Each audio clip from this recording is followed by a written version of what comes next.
everyone likes to cheer for the hero when he takes down the villain with his smooth moves or last-moment assists. Because that's what heroes do. However, what about the guy who sacrifices himself to make sure the mission is a success?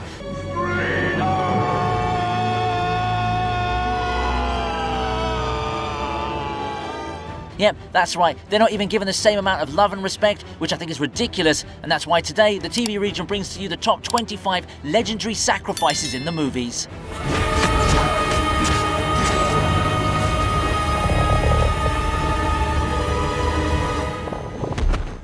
Jason Momoa might not be getting a lot of praise for the Aquaman sequel. But one role where he did nail it was Duncan, Idaho in Dune Part 1. Saving Paul and the others was always top priority, which is why it comes as no surprise to see someone like Duncan giving it all against the Sardaukar soldiers. These dudes are supposed to be amongst the toughest fighters in the universe, so to see Duncan defeat all but just 3 of them was an S-tier flex, which made his sacrifice all the more appealing. Now that vocal sting when he stands up is glorious. Not only does it mimic Duncan's war cry, but it just seems like it's representing all of his willpower to keep fighting. It's a final release of adrenaline pumping through his body with his mind fighting against the excruciating pain to just keep moving, to just kill one more. It's phenomenal stuff. In case anyone was wondering why the Sardaukar didn't just shoot Duncan with that massive laser cannon, well, the physics of Dune state that anytime a laser beam connects with a personal shield, it creates a miniature nuclear explosion. This is why the Sardaukar only used their blades against Duncan. Jason Momoa really did justice to the character, but he's probably also thinking that he would have loved to stay alive in this universe rather than the DC.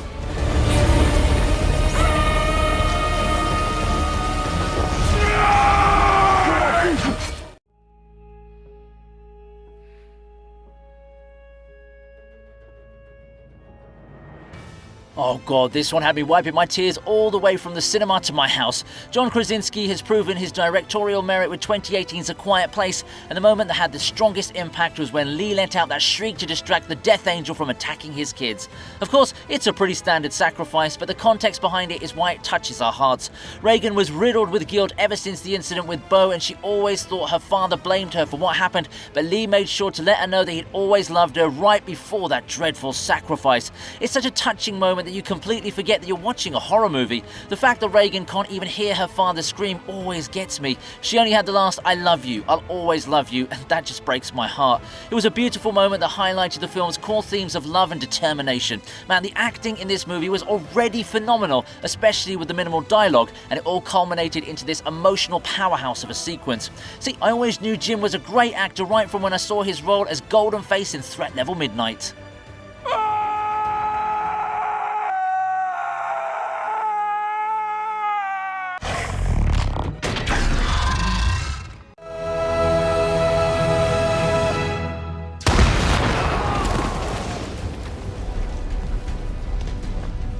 If you're going to give up your life for your comrade, then the least you can do is sing your favourite song while you're at it. Okay, that basically just applies to Kingsman agents, but even then, Merlin's sacrifice was hilarious, badass, and actually sad all at the same time. Gary really needs to be a bit more self-aware when it comes to his surroundings, because I'm pretty sure that landmine situation could have been avoided with more attention to detail. Anyway, I just want to focus on how touching Merlin's final moments were, because he didn't just resign himself to his fate, he made sure to do as much as he could for the cause by luring in the guards and taking them down with him. That final look between Harry and Merlin was an apt way to showcase the mutual respect and understanding they have for each other, and while I would have loved to see more of Merlin in the other films, it was a fitting way to bid farewell to one of the franchise's best characters. Also, this scene is the reason why I still listen to Country Road at least once a year. Classics should always be in your playlist rotation, you know?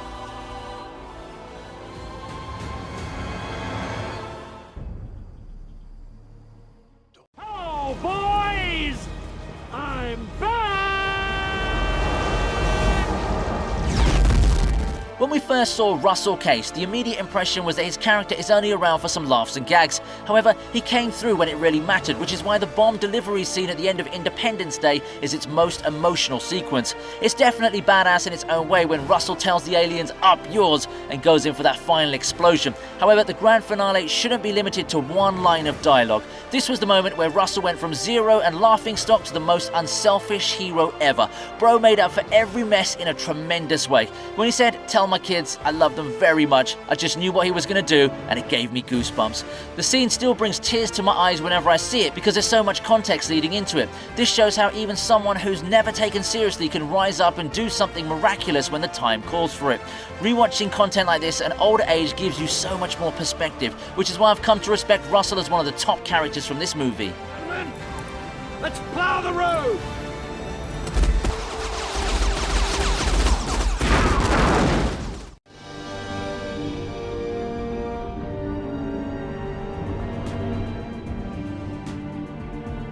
Remember when Harvey Dent said, "You either die a hero or live long enough to see yourself become the villain"? Well, that may have turned out true for him, but in the case of Dr. Otto Octavius, he did both. Yeah, he may have caused the whole mess with the fusion reactor in the first place, but when he finally came to his senses, Bro made sure to correct the situation because in his own words, "I will not die a monster." Oof. That gave me chills the moment I heard it, and the whole sacrifice in general was saddening and thrilling to watch at the same time.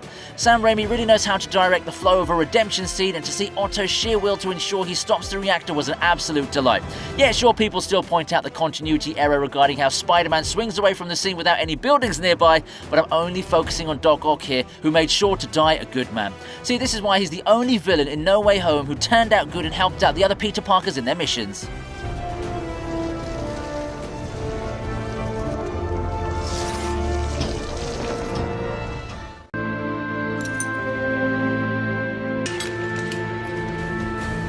Shit.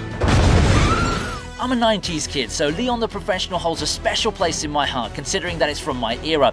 How Jean Reno never received an Oscar for his portrayal of Leon in this movie, I'll never know. It's literally one of the most underrated films of all time. Getting shot from behind shouldn't have come as a surprise to Leon, especially if you consider how deranged Stansfield really is. Shout out to Gary Oldman's facial expressions and mood swings throughout his time playing the drugged-up character. It was superb. Of course, the key highlight is when Leon takes his opponent down with him, which can be counted as a sacrifice as well as a huge middle finger to Stansfield for resorting to cheap tactics. For everyone talking about or annoyed about the timing of the grenade, I have a rationalization that fixes it in my mind. The grenade pin is pulled, but the lever, which must spring off to start the grenade fuse, was kept in place due to the pressure from Leon's arm and wrists. From the moment his arms fall to the side is when we should calculate the timing, and it just about works from that perspective. See, your boy reads up on stuff like this, you know.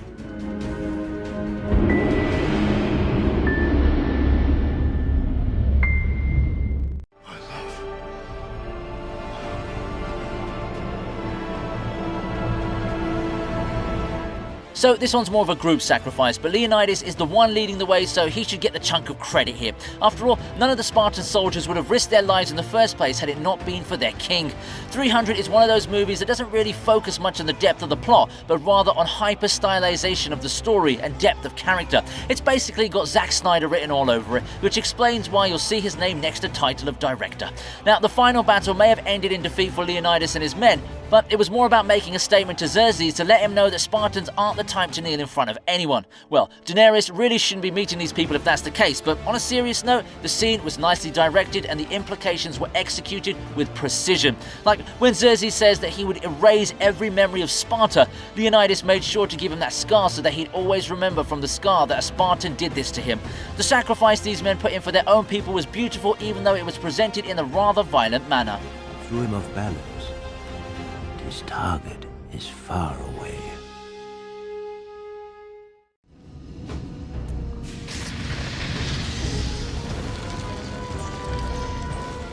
Man, I usually always bring up the Terminator when it's a badass moment or a flex, but this one hits me in the feels every single time. I mean, it's a robot at the end of the day, so to see the T-800 understanding emotions came as a huge shock the first time I saw this film. The self-sacrifice did make sense in the grand scheme of things, but the way he tells John, "I now know why you cry," is just too damn emotional. I know now why you cry. The amount of calculations going through his CPU in that moment must have been insane.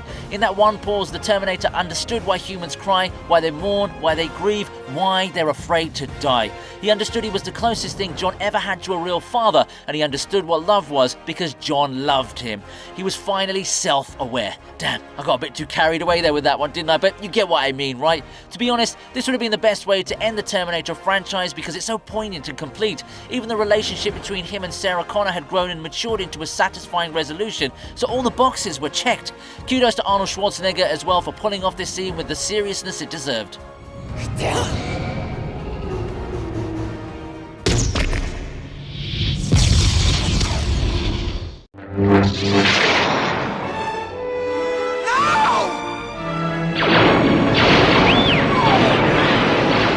Oh man, I can't even imagine how much this would have hurt people who started their Star Wars journey with the prequels. Luckily, this was the first ever movie I saw from the franchise, so Obi-Wan's sacrifice for Luke at the time didn't seem all that tragic to me. However, as the series progressed, I started to understand why he was such an important character. Please note that I don't really care for the Disney Plus show they released on him, so I'm only sticking to the OG trilogy and the prequels for the reference. The lightsaber fight between Obi-Wan and Darth Vader was a decent little build-up to the eventual sacrifice, and it all boils down to two key accomplishments here. First, he gave Luke Skywalker the motivation to fight, and second, he showed both Luke and Darth Vader the true power of the Force. I was actually thinking of placing this in a little bit higher up the list, but he does come back to guide Luke as a spirit later on in Empire Strikes Back and Return of the Jedi, so it's not like he was done and dusted forever. Plus, your love for the character only truly materializes after the prequels. Evil Darth.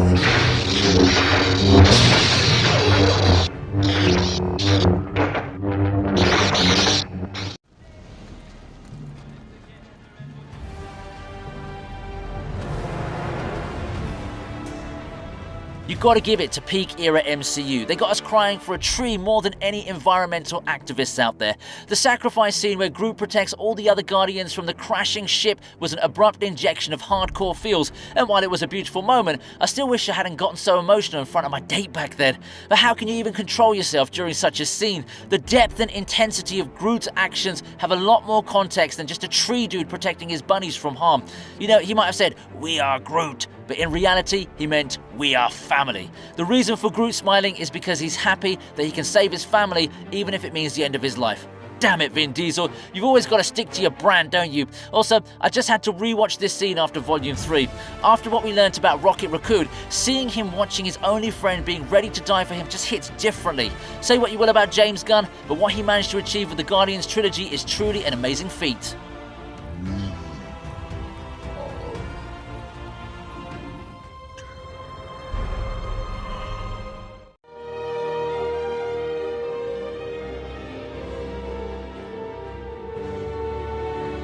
This is one scene that makes me sick after realizing exactly what they were doing to William while his own people had to watch with their own eyes. If you don't quite understand what's happening with him during this scene, they basically eviscerated his stomach.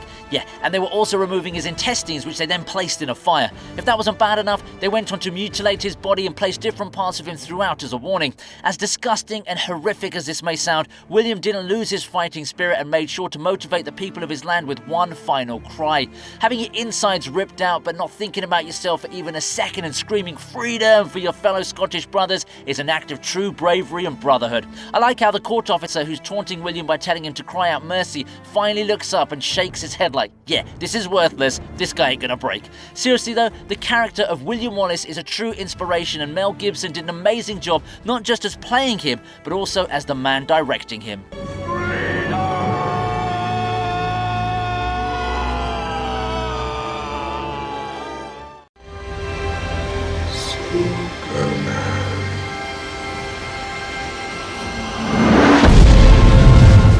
Oh, come on. I've just realised that I've set myself up to cry even while recording this video. 1999's The Iron Giant is most definitely not supposed to be treated as a film for children, because the themes on display and even some of the scenes are extremely mature. Take the final sacrifice as the key example. The Iron Giant knew he could hurt people, but chose not to, and when his own fate was unavoidable due to the targeted missile, he made sure not to let anyone else get affected. It's when Hogarth says, "I love you," that really gets me. It's an unexpected and vulnerable line from a young boy who lost his father and has difficulty expressing his emotions.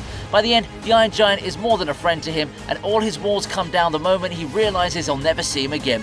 The quote that best sums up the Iron Giant is, "What if a gun had a soul and didn't want to be a gun?" Also, I know everyone said it already, but the General was honestly an incredibly handled character. He reacted rationally and believably, and as soon as there was even a doubt of the Giant's threat, he reconsidered and ordered his troops to stand down rather than risk further escalation and loss of life.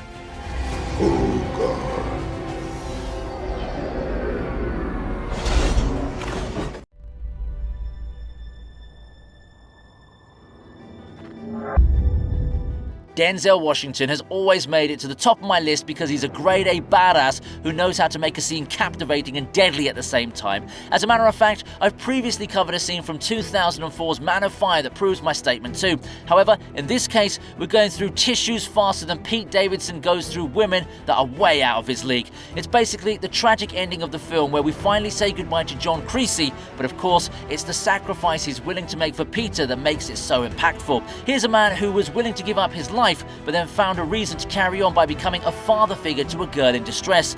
Denzel's and Dakota Fanning's chemistry is just breathtaking, which begs the question as to why neither of them are given the credit they deserve. It surely must have hurt Creasy to send Peter back to her mother, but that's the whole point of his sacrifice. It's one of the most accurate scenes of what a man will do to protect, defend, and go through for someone that he truly loves.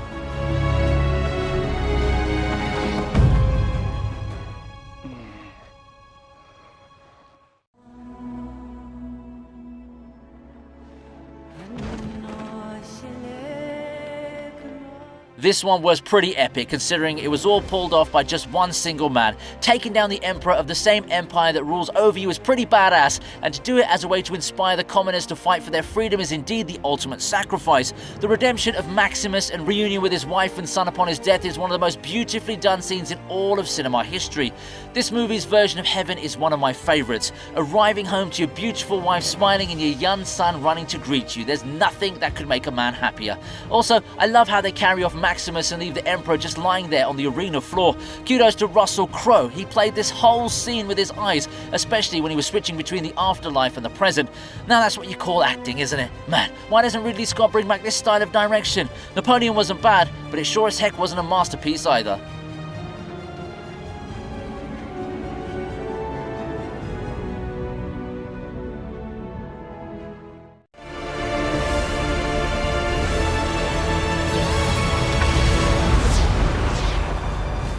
Well, this is supposed to be a list about movies, but if you think about it, the MCU is just one never-ending film broken down into movies and TV shows. Also, I think I'm allowed a little leeway if the scene in question affects the universe of the films as well. Loki is literally the only Disney Plus show worthy of admiration, and I'm glad they chose to give one of the MCU's OG characters a somewhat fitting end. Loki was a mass murderer and destined to lose. Even at the end of time, he was forced to make a choice that would make him the villain either way. Instead, he forged his own path and earned the ultimate redemption, although at the cost of his own suffering. It's a powerful message because it tells us that despite whatever wrong you may have done, you still have the ability to write your own story, but it may just come at a price, burdened with glorious purpose. In my opinion, Loki got what he deserved. He sits on the throne he always wanted, but it's a lonely one. He sits above trillions, but only in their service. He's a savior, but lives in penance for all the people he hurt.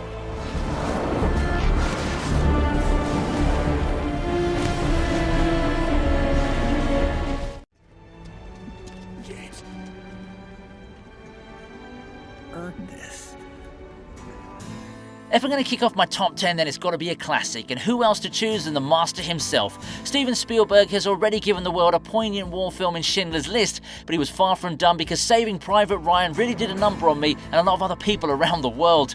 Miller's final scene with Ryan was so powerful and deep that left everyone in awe and amazement. He's just given up his life to make sure that a young soldier like Ryan could go back home to his family. Yet at the same time, Miller will never be able to go back to his home in Pennsylvania, to his students, the baseball league he coaches during the spring, and to his wife. That's just so damn depressing. Also, the moment he tells Ryan, earn it, he isn't just talking to him, but rather to all of us, especially the ones who fought in wars and survived. This is the second chance that life has given them, so they need to make sure they earn it with kindness and humility.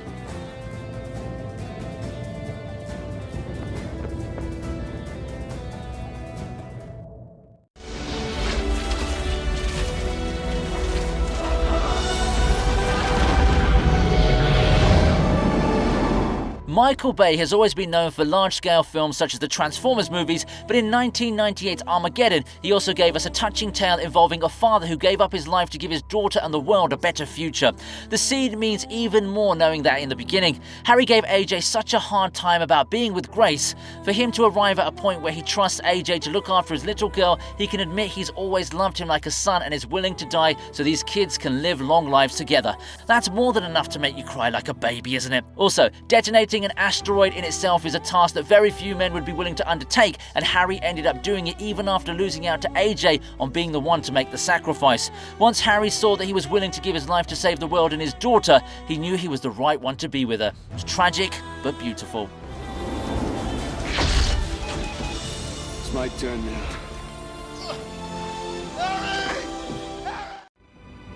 After all this time. Already. Okay, if you've read the books, then this entry won't mean much to you, but if you follow Harry Potter through the movies, then you get the twist of your lives when you learn that Snape was working with Dumbledore to keep Harry safe from Voldemort. Sure, he was a simp for his mom, but even then, the boy who lived always had a guardian watching over him. Of course, learning this as Snape was dying just made the whole thing a lot more emotional, but it also changed our perspective on the character. Bro went from being one of the most annoying dudes in the franchise to the unsung hero of the series. I really like that in Snape's dying moments, he told Harry he had his mother's eyes. You have your mother's eyes. Snape spent so much time comparing Harry to James, but he finally admitted that he had Lily inside of him too. I also love the way Harry Potter goes from a magical children's story to a dark and brutal war scenario. It really matured with its audience, which is why we all adore the brand so much. You must be the one to kill me, Severus. Only then will the Dark Lord trust you completely.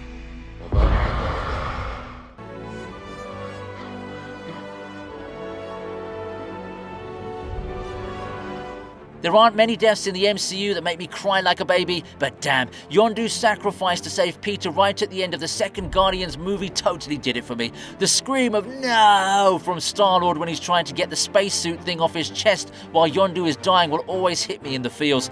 This is legit one of the saddest deaths in the entire MCU, and it deserves to be this high up on the list. If you think about it, Peter's mess up against Thanos in Infinity War makes sense, although I'm not trying to justify what he did. If this movie and Infinity War are close together on the timeline, that means he found out who his real father was, found out said father was the reason his mother died, and then he saw his actual father figure dying right in front of him, only for him to lose the love of his life not too long after. Yeah, that is pretty rough, but of course doesn't get him off the hook for ruining a perfect chance to stop Thanos in his tracks. He may have been your father, boy, but he wasn't your daddy.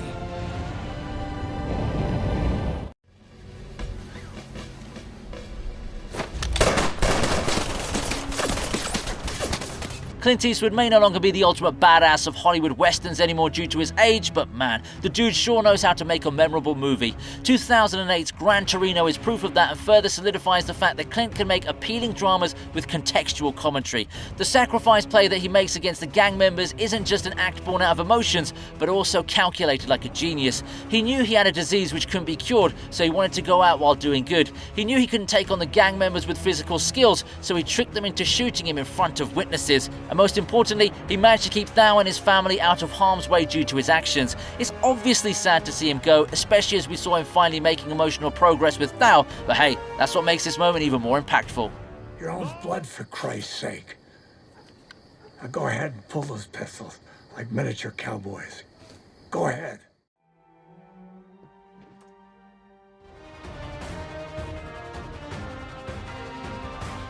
The Sheldons of the world must be salivating at this one. It's been a while since I've used a Star Trek entry, and that too, the one where Spock gives up his life to protect his ship and crew members from the nebula reaction of Genesis. It was this moment that made Spock an international treasure, and kudos to Leonard Nimoy for nailing this role to the T. Bro pulled out a Vulcan nerve pinch on McCoy while carrying out the sacrifice. It's kind of badass if you think about it. Without any thought or hesitation for the tremendous pain and suffering he knew he would endure due to the radiation poisoning and the absolute certainty of his death, Spock went right in and saved everyone else at the cost of his own life. At the end, his last thoughts were for others.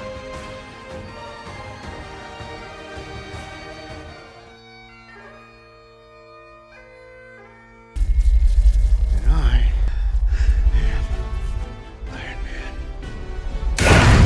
Normally, this would take the top spot, but everyone should get a fair crack at number 1 position, so I'm keeping Iron Man at number 4 for today. I've praised this scene, Tony Stark's character arc, and Robert Downey Jr.'s performance way too many times for me to add anything further, but even then, the final snap that ended the Infinity Saga will forever remain as one of cinema's peak moments in the 2010s. There was nothing in the world that could top this scene, and the payoff was so devastating to the fans that it almost wrecked them emotionally. Like, honestly, do you even look at the MCU the same way now that Iron Man is no longer with us?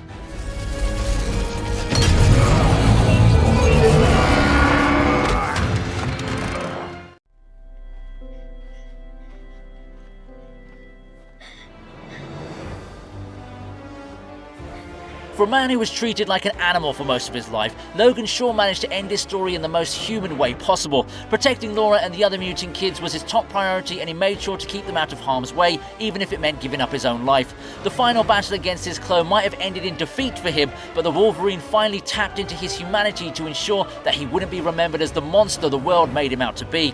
All the savagery that made him a badass hero eventually faded away, but it was his compassion for his daughter that gave Logan an extremely emotional farewell.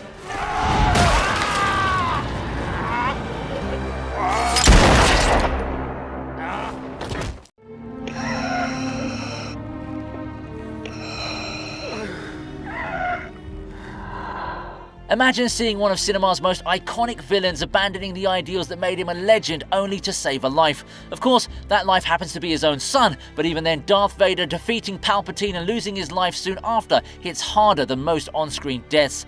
The moment he's dying is ironically the most peaceful moment Anakin Skywalker has felt since turning into Darth Vader. I can't imagine all the suffering and loss he had to go through, especially as he was manipulated through most of it. Luckily, Anakin finally gets to be with Padme and his Jedi friends again, and his final moments with Luke were tragic, but also a fitting end to the villain's arc. He truly is one of the saddest, most well-written characters in history. No. I am your father.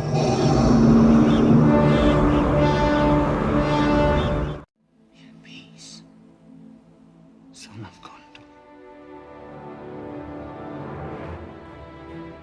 Gotta feel sorry for Sean Bean. Bro never gets to live past the first segment of a fantasy franchise. Losing him as Ned Stark may have hurt a lot, but seeing his sacrifice as Boromir in Lord of the Rings was just too good not to get the top spot. Basically, the scene is a moment of insight into the truth of Boromir. He wasn't corrupted through lust of power, but a desire to protect his people, because he is a protector. The fact that he still keeps going even after getting struck by all those arrows is a testament to his character, and proves why he totally deserves all the respect in the world. Maybe Amazon should focus on a spin-off series based on his character, rather than wasting so much money on the disaster that is Rings of Power.